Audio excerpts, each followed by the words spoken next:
لە ماوەی 19 ساڵی ڕابردوودا 800 پرۆژەی وەبەرهێنان بە بەهای 45 ملیار دۆلار لە سنووری پارێزگای هەولێر دروست کراون. بەڕێوەبەری گشتی وەبەرهێنانی هەولێر دەڵێت بە بەراورد بە شارەکانی تر لە هەولێر ئاستی وەبەرهێنان لە بواری نیشتەجێبوون زیادی کردووە.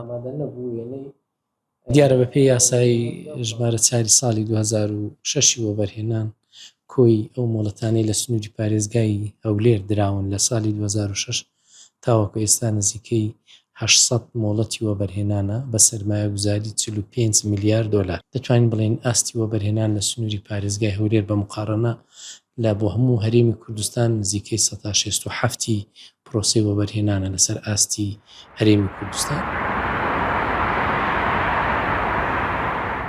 بەڕێوەبەری کۆمپانیایەکی خانوبەرەش دەڵێت جوڵەی بازاڕی خانوبەرە لاواز بووە، بە تایبەت بازاڕی شوقە تەواو بەهای خۆی لەدەست داوە، کەمترین کەس دەیکڕێت.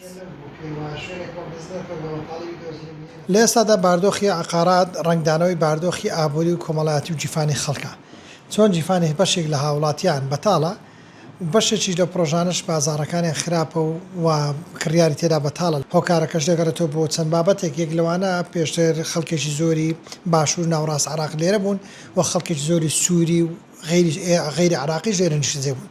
بەڵام لە ئێستادا بەهۆی بارژبوونی باردۆخی سیاسی و ئابووری و کۆمەڵاتی باشوور و ناوڕاست و بەغدا وای کردو کە خەڵکەکە لێرە بکشێتەوە لەگەڵ کشانی خۆشیان ڕسمالەکان و سەرمایشکە پێیان بۆ ئەویشان کشاندوێتەوە.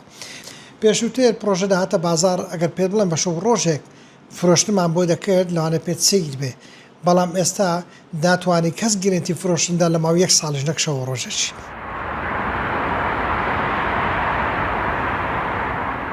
جێگای باسە تەنیا لە ساڵی 2025 حەوت مۆڵەتی نوێی پرۆژەی نیشتەجێبوون دراوە کە دەبێت لە ماوەی دیاریکراوی خۆیاندا تەواو بکرێن.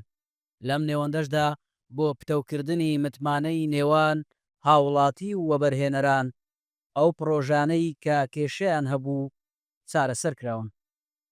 ئاراس عەزیز، ڤار میدیا، هەولێر.